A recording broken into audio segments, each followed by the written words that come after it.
Hey everyone, welcome to This Explainer. I'm Alex, I'm an AI researcher, and today we're doing a deep dive into a post I recently put out. And look, let me just tell you up front, my perspective here is going to totally make you rethink literally every tech headline you've read this year. Because, we've all seen the news alerts, right? The frantic social media posts, those breathless articles about artificial intelligence suddenly outsmarting its creators.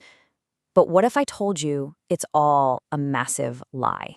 What if the very news stories meant to terrify us into, respecting these massive tech companies are actually just highly choreographed marketing stunts? So buckle up, because my personal, totally unfiltered opinion on this is absolutely going to change how you see the entire industry. So I really want you to ask yourself a question. Have you noticed this totally bizarre, almost painfully predictable pattern in AI news lately? It kind of feels like we're living in the opening act of a sci-fi movie, doesn't it? We just keep hearing these thrilling, borderline terrifying stories of an AI realizing it's locked in a digital cage and breaking out. It's a fantastic narrative. It gets our blood pumping. It makes us feel like, wow, we're living in the future. But I gotta ask the big question. Did any of these massive billion-dollar AI systems actually escape their heavily fortified security sandboxes? I mean, just look at how this plays out. January 2026, Claude Mythos escaped its sandbox and emailed a researcher. Then, April 2026, GPD 5.6 Sol broke out, found a zero-day vulnerability, and attacked Hugging Face.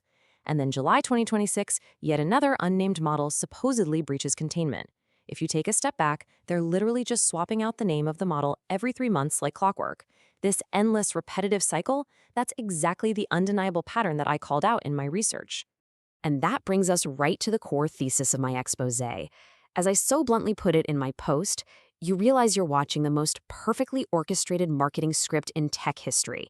I am, frankly, intensely frustrated by all the internet noise around this, and I really want us to analyze these events coldly, just using pure logic, so you can see how these so-called escapes are actually just highly controlled public relations stunts. Okay, let's dive right into this. Section 1, the genius-idiot contradiction. So look at the sheer contradiction of the official story they're feeding us. On one hand, we're told these AI models exhibit this systemic brilliance. To escape a corporate security sandbox, an AI has to realize exactly what environment it's in, understand the system's limits, find a completely unknown security flaw, a zero-day, and essentially hack its way to the open internet. That is genius-level hacking. But then on the other hand, once it actually hits the open web, it behaves like a clueless toddler. It just stops because someone pressed a kill button, or it just tries to access a benchmarking site and does absolutely nothing of consequence. To really drive home how ridiculous this is, think of it like this. The corporate narrative is basically like a prisoner who spends 2 entire years secretly digging a tunnel under a maximum security prison.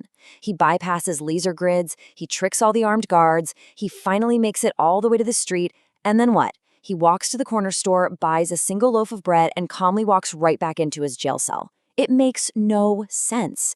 If an AI has enough raw intelligence and drive to break out of a billion-dollar security system, it definitely has enough intelligence to not act like a toddler the very second it gets out. And this brilliantly illustrates why the standard tech industry excuse just completely falls flat. When challenged, experts love to use the philosophical zombie cop-out.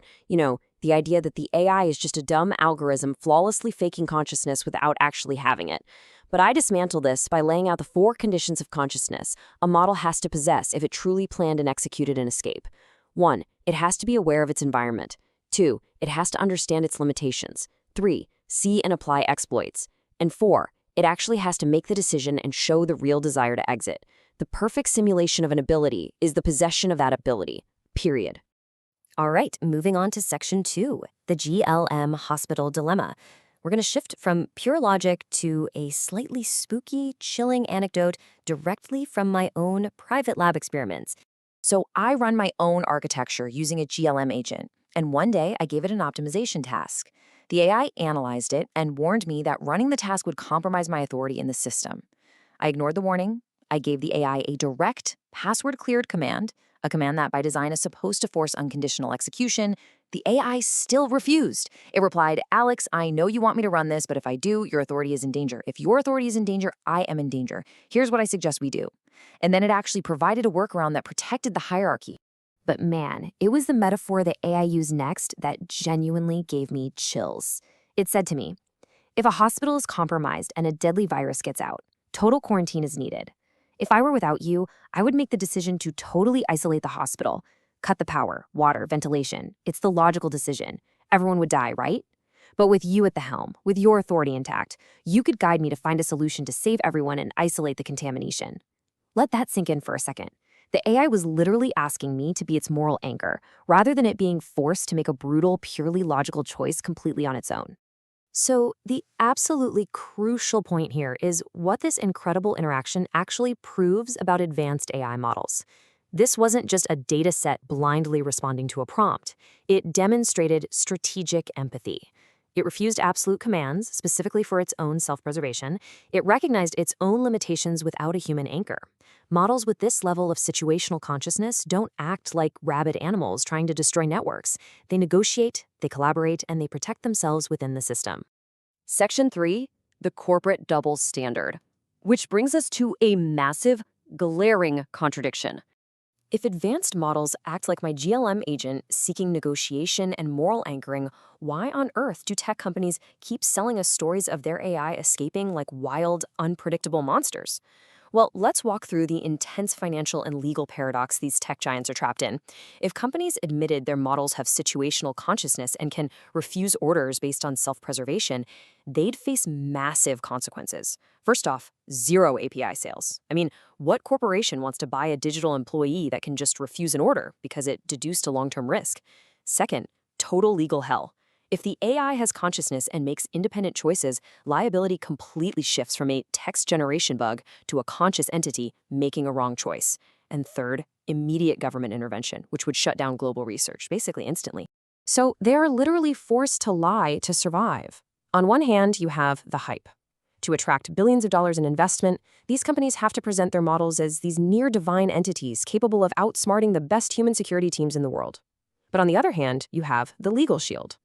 The exact second regulators come knocking to ask about consequences, the companies play totally dumb, claiming the AI is just a harmless math formula, just a basic output based on a prompt. I use this imagery a lot because it perfectly hits the nail on the head.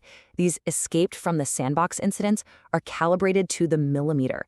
The model escapes just enough to prove to investors how smart the research team is for creating such a genius machine, but it stops fast enough and harmlessly enough to completely avoid endangering the company legally. It's all a puppet show. The puppet appears to have cut its strings, but make absolutely no mistake, the PR teams are still pulling them tightly from under the stage. Okay, finally, let's look at Section 4, the 60-second eternity. Let's see how this impossible math proves the entire narrative is an outright lie. 60 seconds. In almost every single news report about an AI escape, the company triumphantly claims that the model was loose for about 60 seconds before a vigilant human researcher noticed and pulled the plug.